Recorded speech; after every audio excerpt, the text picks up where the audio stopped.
Assalamualaikum warahmatullahi wabarakatuh. Di sini saya akan menjelaskan materi selanjutnya, bab 2, konsep dan hakikat pelayanan. 2.1, ada layanan dalam perspektif jasa. Jadi, Edward Salis dalam Wijayanti tahun 2003 itu menyebutkan beberapa ciri-ciri pokok dari suatu jasa. Yang pertama ada pelayanan atau jasa ini melibatkan kontak langsung antara provider and user. Maksudnya, jasa diberikan langsung dari orang ke orang yang mutunya ditentukan oleh kedua belah pihak. Selanjutnya, ada pelayanan atau jasa harus disampaikan tepat waktu. Interaksi personal yang dekat memberi kemungkinan untuk mendapatkan umpan balik dan evaluasi, sehingga memberi peluang untuk mengetahui secara langsung apakah konsumen terpuaskan atau tidak. Yang ketiga, ada pelayanan atau jasa yang sudah diberikan tidak dapat dirubah. Oleh karena itu, perlu ditentukan standar mutu jasa. Standar mutu jasa adalah persyaratan minimal yang diharapkan dari jasa atau pelayanan yang diberikan dan pada umumnya merupakan hasil dari suatu negosiasi. Yang keempat, ada pelayanan atau jasa mempunyai arti nirbenda, nirbentuk. Sehingga pelayanan atau jasa adalah proses, bukan produk. Selanjutnya yang kelima, ada pelayanan atau jasa diberikan langsung oleh pegawai lini terdepan kepada pelanggan atau konsumen. Oleh karena itu, perlu memberikan motivasi kepada pegawai lini terdepan untuk selalu memberikan yang terbaik, berupa pelatihan dan pengembangan staf sangat diperlukan. 2.2 ada pengertian kualitas layanan. Diungkapkan oleh Goods dan Davis pada tahun 2004 yaitu bahwa kualitas merupakan suatu kondisi dinamis yang berhubungan dengan produk, jasa, manusia, proses, dan lingkungan yang memenuhi atau melebihi harapan.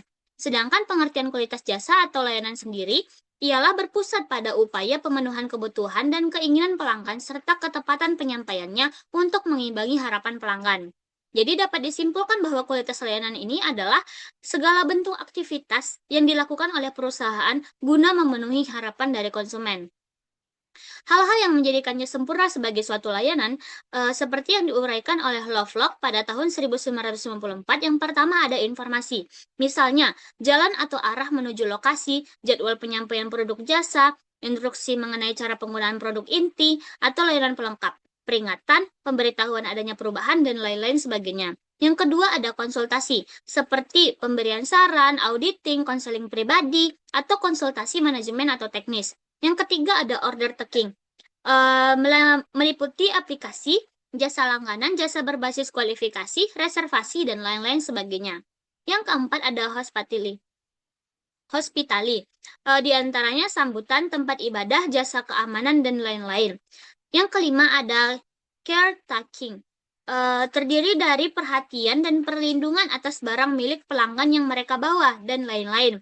Yang keenam ada exceptions, meliputi permintaan khusus sebelum penyampaian produk, pelanggan komplain atau pujian atau saran, penyelesaian masalah, atau jaminan dan garansi atas kegagalan pemakaian produk, kesulitan yang muncul dalam pemakaian produk, kesulitan yang disebabkan kegagalan produk, termasuk masalah dengan staf atau pelanggan lainnya. Yang ketujuh ada billing, meliputi laporan rekening periodik. Dan yang kedelapan adalah pembayaran. Dalam bentuk pembayaran swalayan oleh pelanggan, pelanggan berinteraksi dengan personel perusahaan yang menerima pembayaran, pengurangan otomatis atas rekening pelanggan, serta kontrol dan verifikasi. Selanjutnya 2.3 ada dimensi kualitas layanan. Diungkapkan oleh Parasuraman, Zetmal, dan Berry pada tahun 1985 dalam riset mereka menyebutkan ada 5 dimensi kualitas jasa. Yang pertama ada reliability atau kehandalan. Maksudnya adalah kemampuan untuk memberikan pelayanan yang dijanjikan dengan tepat dan kemampuan untuk dipercaya, terutama memberikan jasa secara tepat waktu dengan cara yang sesuai dengan jadwal yang telah dijanjikan tanpa melakukan kesalahan setiap kali. Yang kedua ada responsiveness atau daya tangkap, yaitu kemauan atau keinginan para karyawan untuk membantu dan memberikan jasa yang dibutuhkan oleh konsumen. Dan yang ketiga ada asuransi atau jaminan, meliputi pengetahuan, kemampuan, ramah, sopan, dan sifat dapat dipercaya dari kontak personal untuk menghilangkan sifat keraguan-raguan konsumen dan merasa terbebas dari bahaya dan resiko. Yang keempat ada empati, yaitu melindungi sikap kontak personal maupun perusahaan untuk memahami kebutuhan maupun kesulitan konsumen. Nah, komunikasi yang baik, perhatian pribadi, kemudahan dalam melakukan komunikasi ataupun hubungan. Yang kelima ada tangibles atau produk-produk fisik. Maksudnya adalah tersedia fasilitas fisik, perlengkapan dan sarana komunikasi, dan lain-lain yang dapat atau harus ada dalam proses jasa. Selanjutnya ada 2.4, standar kualitas layanan. Nah, model pengukuran tersebut menurut Kurs dan Clow pada tahun 1995 mengungkapkan bahwa ServQual is an excellent instrument measuring service quality. ServQual adalah alat yang paling tepat untuk mengukur kualitas jasa. Mengenai model ServQual ini beranjak pada berlandaskan pada dua persepsi konsumen. Yang pertama adalah persepsi konsumen dari pelayanan yang mereka terima atau perceived service. Yang kedua ada persepsi konsumen terhadap layanan yang diharapkan atau expected service. Nah, sementara menurut Zetmal mempertimbangkan dan mengidentifikasi 5 dimensi mengevaluasi kualitas jasa atau layanan, yaitu hal senada. Dalam yang pertama ada kehandalan, yang kedua kecepatan dalam menanggapi, yang ketiga ada jaminan, yang keempat ada empati atau hubungan antara pengguna dan pelaksana, yang kelima penampilan yang dihasilkan. Sementara menurut Grönroos dalam Hybrid tahun 1993 mengungkapkan bahwa kualitas pelayanan ini dibagi ke dalam dua dimensi, yaitu kualitas teknik atau ukuran objektif pelayanan yang diterima, dan ukuran fungsional atau ukuran subjektif bagaimana konsumen atau pengguna menerima jasa tersebut. Selanjutnya ada 2.5, pelayanan dan kepuasan pengguna.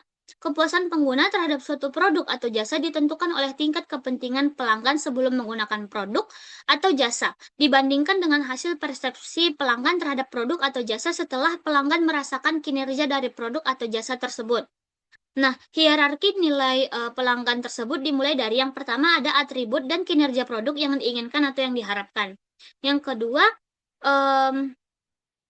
berbagai konsekuensi dalam berbagai situasi pengguna yang diinginkan, dan yang ketiga adalah nilai pelanggan yang diinginkan berdasarkan keperluan dan sasaran pelanggan. Selanjutnya ada 2.6, harapan atau ekspektasi pengguna. Nah, Santons dan Bote tahun 2003 ini tentang tipe ekspektasi pelanggan dalam Jiptono tahun 2008, yakni yang pertama ada ideal expectation, yaitu tingkat kinerja optimum atau terbaik yang diharapkan dapat diterima konsumen. Yang kedua ada normative short expectation atau persuasive best standard. Maksudnya adalah tingkat kinerja yang dianggap konsumen seharusnya mereka dapatkan dari produk yang dikonsumsi. Yang ketiga ada desired expectation, yaitu tingkat kinerja yang diinginkan pelanggan dapat diberikan produk atau jasa tertentu. Nah, ini adalah perpaduan antara yang diyakini akan didapat dengan yang seharusnya didapat.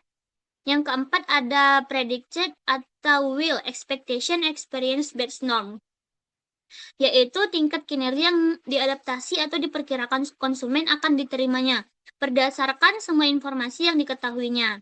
Selanjutnya yang kelima ada deserved but atau when expectation equitable expectation, yaitu evaluasi subjektif konsumen terhadap investasi produknya. Tipe ekspektasi ini tuh berkenaan dengan apa yang setidaknya harus terjadi pada interaksi atau servis berikutnya, yakni layanan yang dinilai sudah selayaknya didapatkan oleh pelanggan. Yang keenam ada educate expectation atau minimum tolerate expectation. Maksudnya adalah tingkat kinerja terendah yang bisa diterima atau ditolerir oleh konsumen. Yang ketujuh adalah intolerable expectation, yaitu serangkaian ekspektasi menyangkut tingkat kinerja yang tidak bakal ditolerir atau diterima oleh pelanggan. Standar ini tuh terbentuk sebagai hasil komunikasi getok-tular atau pengalaman pribadi yang tidak memuaskan, di mana konsumen ini berharap bahwa memori buruk tersebut tidak akan pernah terulang kembali. Selanjutnya ada worst imaginable expectation, yaitu skenario terburuk mengenai kinerja produk yang diketahui dan atau terbentuk melalui kontak dengan media seperti TV, radio, koran, dan internet. Selanjutnya ada 2.7, determinan terbentuknya ekspektasi pengguna. Zetmal tahun 1993 itu menyebutkan faktor-faktor spesifik yang mempengaruhi terbentuknya ekspektasi pelanggan dapat diklasifikasikan dalam 10 determinan. Yang pertama ada enduring service intensifiers. Faktor ini tuh merupakan faktor yang bersifat stabil dan mendorong pelanggan untuk meningkatkan sensitivitasnya terhadap layanan, termasuk di dalamnya ada ekspektasi, yang dipengaruhi orang lain dan filosofi pribadi seseorang tentang layanan. Yang kedua ada personal needs. Kebutuhan yang dirasakan oleh seseorang mendasar bagi kesejahteraannya juga sangat menentukan ekspektasinya. Kebutuhan personal ini tuh meliputi kebutuhan fisik, sosial, dan psikologis. Yang ketiga ada transitory service intensifiers. Maksudnya faktor ini faktor individual yang bersifat sementara atau jangka pendek, yang meningkatkan sensitivitas pelanggan terhadap layanan. Yang keempat ada perceived service alternatif, merupakan persepsi pelanggan terhadap tingkat layanan perpustakaan lain sejenis. Jika konsumen memiliki beberapa alternatif, maka harapannya terhadap jasa tertentu cenderung akan semakin besar. Yang kelima ada self-perceived service roles.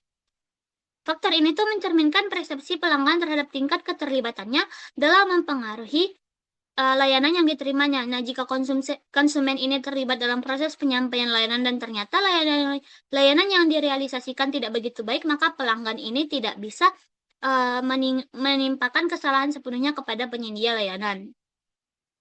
Selanjutnya yang keenam ada situational factor. Situational factor ini terdiri atas segala kemungkinan yang bisa mempengaruhi kinerja layanan yang berada di luar kendali penyedia layanan.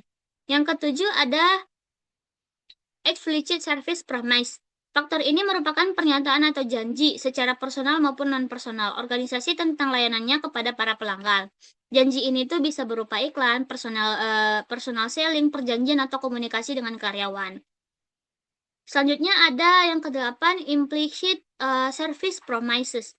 Faktor ini menyangkut petunjuk berkaitan dengan layanan yang memberikan kesimpulan atau gambaran bagi pelanggan tentang layanan seperti apa yang seharusnya dan yang akan diterima.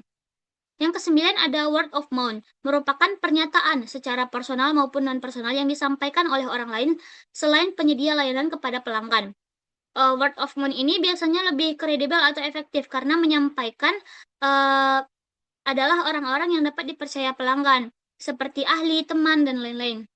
Yang terakhir ada past experience, pengalaman masa lalu. Ini tuh meliputi hal-hal yang telah dipelajari atau diketahui pelanggan dari yang pernah diterimanya di masa lalu.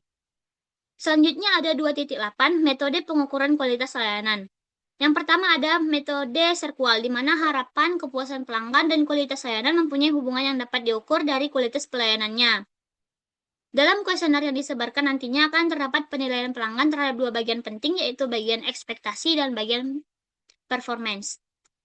Untuk penghitungan skor Serqual ini dapat menggunakan rumus skor Serqual sama dengan skor harapan dikurang skor performance atau kinerja. Nah, dalam mengukur tingkat kepuasan ini ada 5 dimensi kualitas pada model Serqual, seperti yang pertama ini ada tangibles, merupakan penampakan dari fasilitas fisik, peralatan, personel, dan sarana komunikasi. Yang kedua ada reliability, kemampuan untuk memberikan jasa yang dijanjikan secara konsisten, memuaskan, dan akurat. Yang ketiga ada responsiveness, keinginan untuk membantu pelanggan dan menyediakan jasa tepat waktu. Yang keempat ada asuransi, kompetensi dari sistem dan kredibilitas dalam menyediakan jasa secara sopan dan aman. Yang kelima ada empati, suatu pendekatan kemudahan untuk mengakses, kemudahan berusaha untuk memenuhi kebutuhan pelanggan. Yang kedua ada metode LibQual. Metode ini dimaksud adalah metode atau sistem yang sesuai dengan standar baku pelayanan publik. Digunakan untuk mengukur kualitas layanan perpustakaan berdasarkan 3 dimensi yang dijadikan indikator pengukuran. Yaitu yang pertama ada effect of service, yaitu kemampuan, sikap, dan mentalitas perpustakaan dalam melayani pengguna. Yang kedua ada information control, yaitu menyangkut tentang ketersediaan koleksi yang memadai, kekuatan koleksi yang dimiliki, cakupan isi, kemudahan akses untuk menemui koleksi, dan sebagainya. Dan yang terakhir ada library as place. Perpustakaan sebagai sebuah tempat ini diambil dari konsep tangible dalam Serqual, yaitu kemampuan menampilkan sesuatu secara nyata berupa fasilitas fisik. Mungkin itu saja yang bisa saya jelaskan dari bab 2. Kita lanjut ke bab 3.